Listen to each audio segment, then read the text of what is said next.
Hello, and welcome to a special MCU themed episode of That Made Your List, a weekly podcast from an average, ordinary film fan.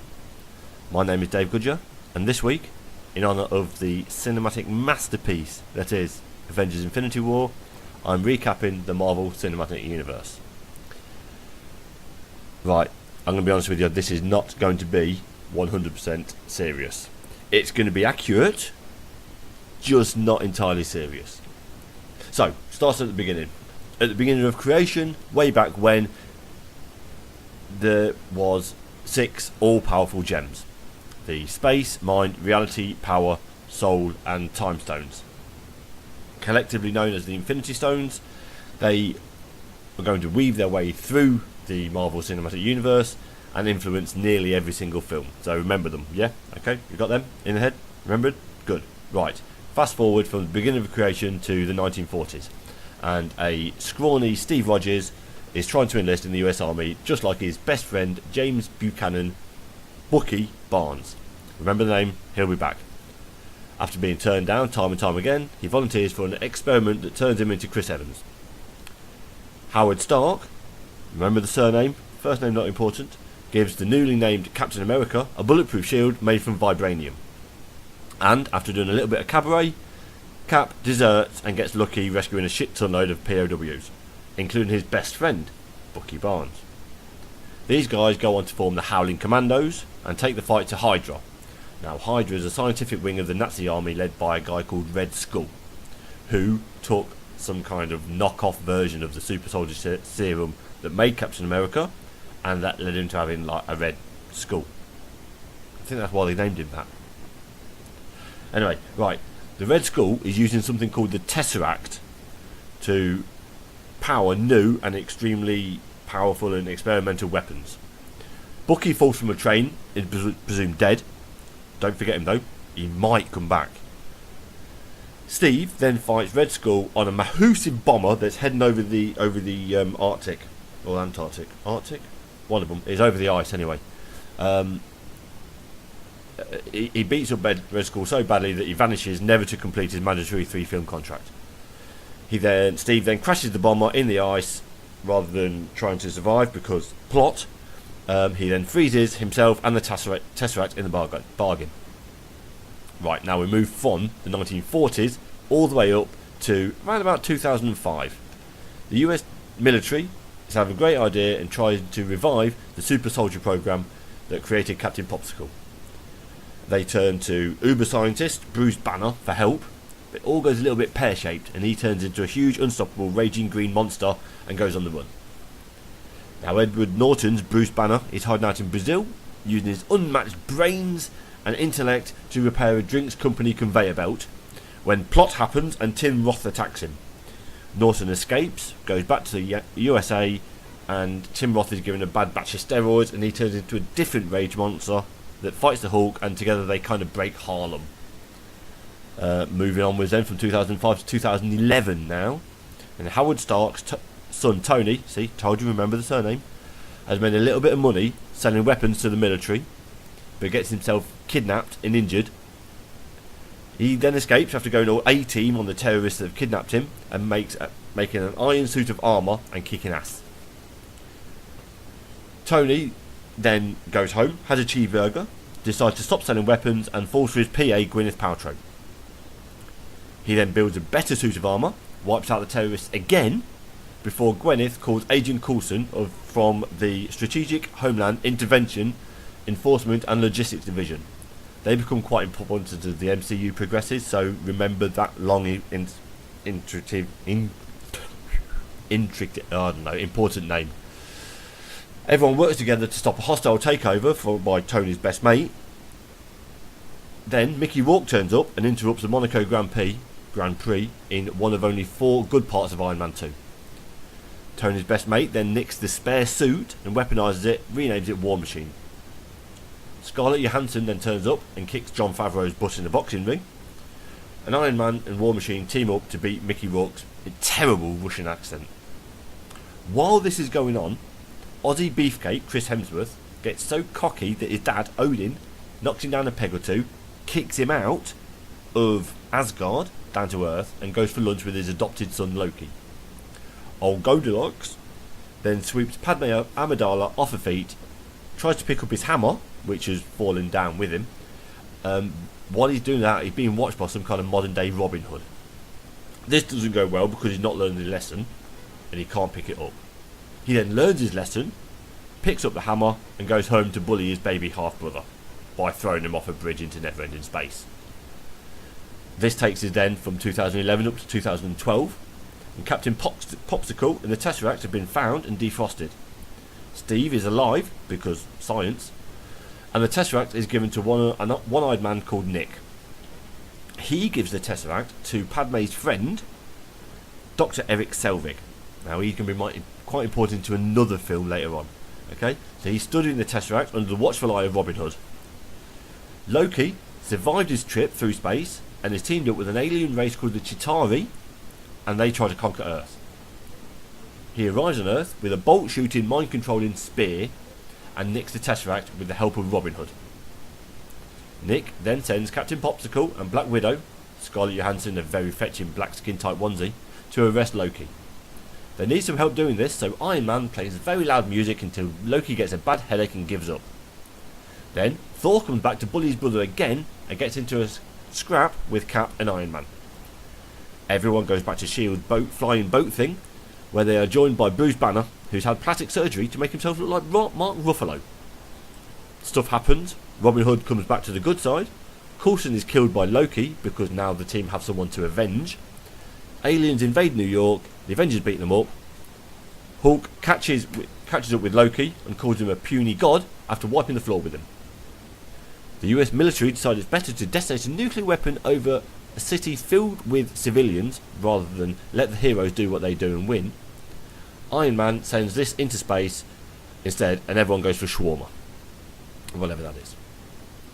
Not long after that, another Aussie, the not so beefcakeish Guy Pearce, totally ruins the Mandarin comic book story by hiring Sir Ben Kingsley to pretend to be a bad guy. Tony has PTSD and is pretty much obsessed with building Iron Man suits.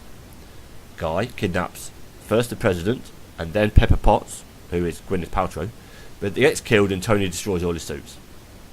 While this has happened, over on Asgard, dark elves use something called the Ether to turn everything dark because they're evil, and that's what evil people do. We learn that the Ether is really the Reality Stone, and he gets carted off to Benicio del Toro, who puts it next to Howard the Duck. Jumping forward to 2014 now. Round about now, things start getting very twisty. Cap is the head of a top-notch special ops group, and likes nothing more than jumping out of a speeding plane into the ocean without a parachute. He then climbs a boat and shows off his frisbee skills. Nick Fury tells him that his new floaty boats can identify and kill anyone that they even think is a threat. Captain Sensible rightly points out that this is a little bit wrong. Nick tells Robert Redford that his unwaverable opinion in the course of action has been changed by a valid and calm counter-argument. Robert Redford decides that this isn't very good and gets Nick killed by using a mythical assassin called the Winter Soldier. Cap and Black Widow go on the run after Hydra turns out to actually be S.H.I.E.L.D. Everybody gasp.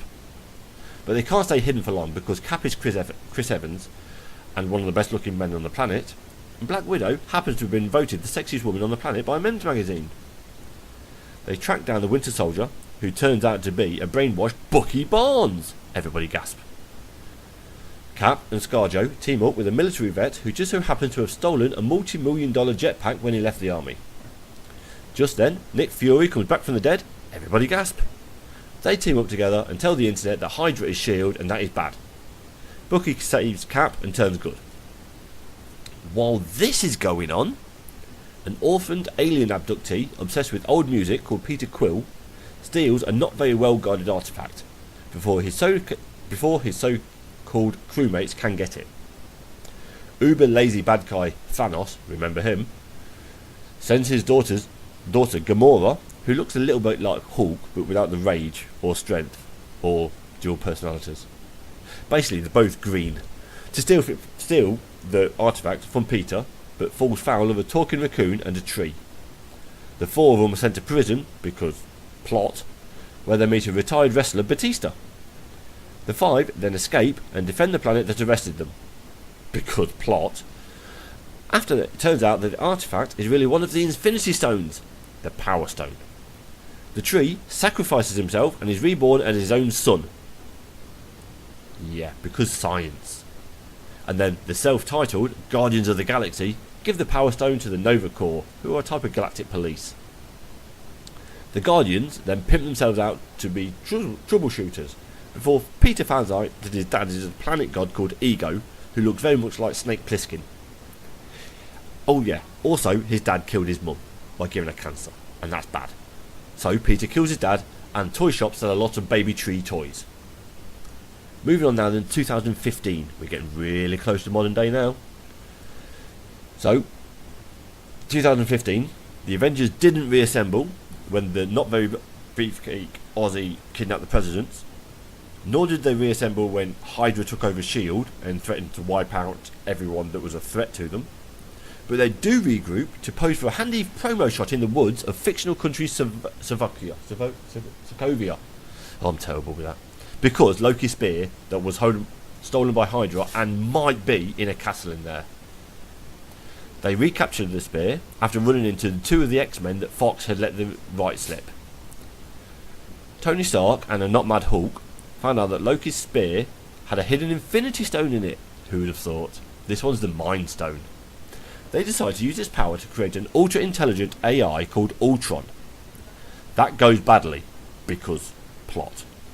And he tries to lift and drop Sokovia into the Earth, thus killing all human life. Even though Ultron was a bad idea, Thor, who had been for a dip in a hot tub and saw all the Infinity Stones in a dream, decides to use the Mind Stone and create a new superhero called Vision. Oh yeah, and Hulk and Black Widow now love each other. Yeah, that happens. Meanwhile, in America, Michael Douglas and his very hot daughter Hope don't want their business partner to sell special shrinking powers to bad people. So instead of letting Hope, who is super hot by the way, take care of it, they recruit a convicted felon they don't know called Scott Lang to become the Ant-Man.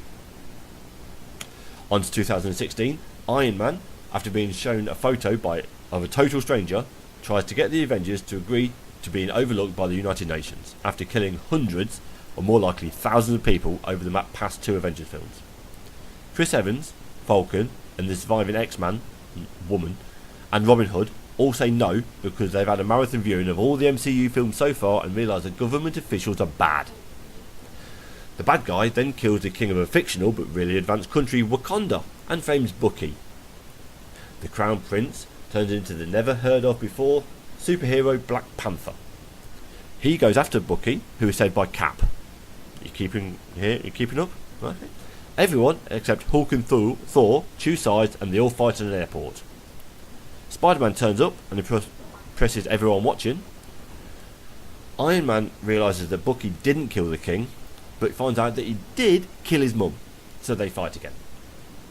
Right after that, the prince, T'Challa, becomes king, and after fighting another tribal leader, officially becomes the Black Panther. The bad guy, T'Challa's cousin, returns home and throws Black Panther off a waterfall because he wants to share the really advanced weapons with the world.